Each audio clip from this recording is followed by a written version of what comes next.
Queer theory is all about identifying, analyzing, and critiquing the norms that persist in society. It is concerned with how these norms and the discrimination that come along with it influences and affects people and their societies. A prevalent norm that pops up throughout the study of queer theory is people's insistence to discriminate against others. Queer theory, unlike gay and lesbian theory, focuses on the close examination of the socially constructed nature outside of gender and sexuality, and focuses more on the intersectionality of minority categories. Race is such a prevalent marker in American society because of the idea of the white body. This leads us to the discussion on white supremacy. White supremacy is a topic queer theory returns to again and again. It is the base for the patriarchal society that we currently live in, and it's also the base we strive away from in order to create a more egalitarian society. A very influential part of the discrimination of race in society is film trends. So much of society is exposed to films in some way or another, whether it be through ads on social media or other platforms, or actually watching on at home or in the theater.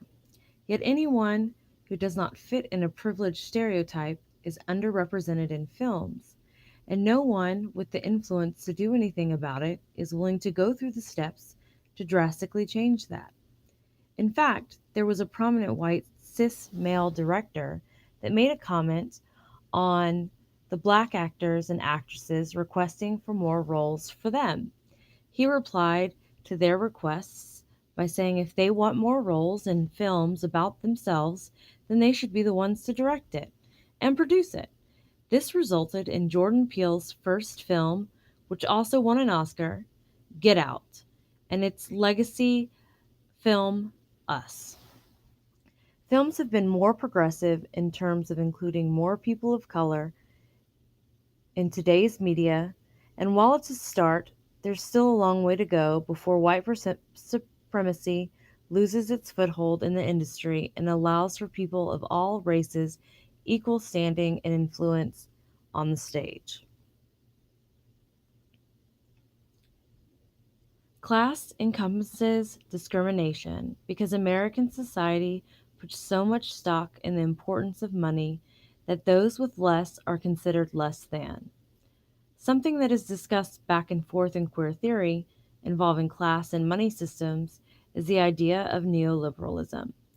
People may argue that this is discrimination can be fixed by following neoliberal ideologies and taking the market out of the government sphere and putting it in the private sphere, but that will only make discrimination worse. It is a conservative ideology that puts free will first, arguing that by doing so, equality and freedom will come. But in a neoliberal society, things such as civil rights and welfare go poof. This will make the poor poorer and the rich richer, which in turn make discrimination even worse. Neoliberalism wants to do away with capitalism, but it is capitalism, and that has allowed for society, culture, and identities to grow. For example, with the emergence of capitalism also came queer identities, and the increased autonomy allowing it to be so. The need for money may have birthed capitalism, but it is the freedom provided by capitalism that has allowed for queer identities to form and prosper.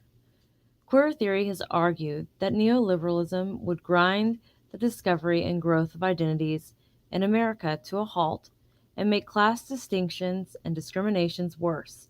Instead, it proposes that the only way for this class gap to be done away with is to have a system based on equity instead of equality. Is intelligent, capable of language. Language is a little different. It has discrimination that plays throughout multiple cultures and different countries.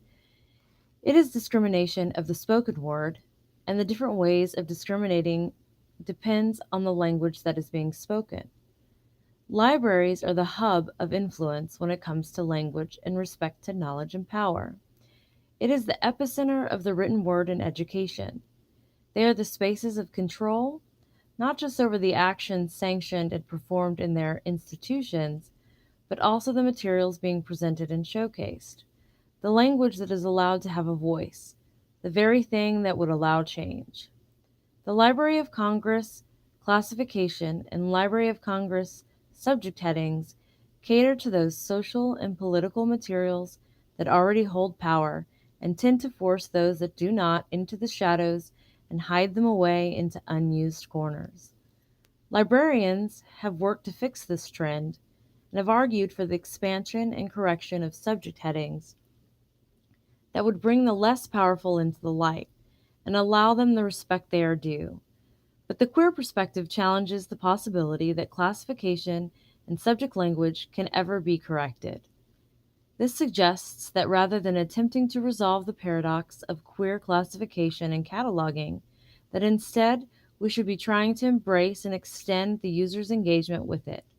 Only then will change be made and the voices be considered lesser by given the spaces of power and freedom in the library and be given the chance to influence language and education. My right, ladies and men, and my non binary friends.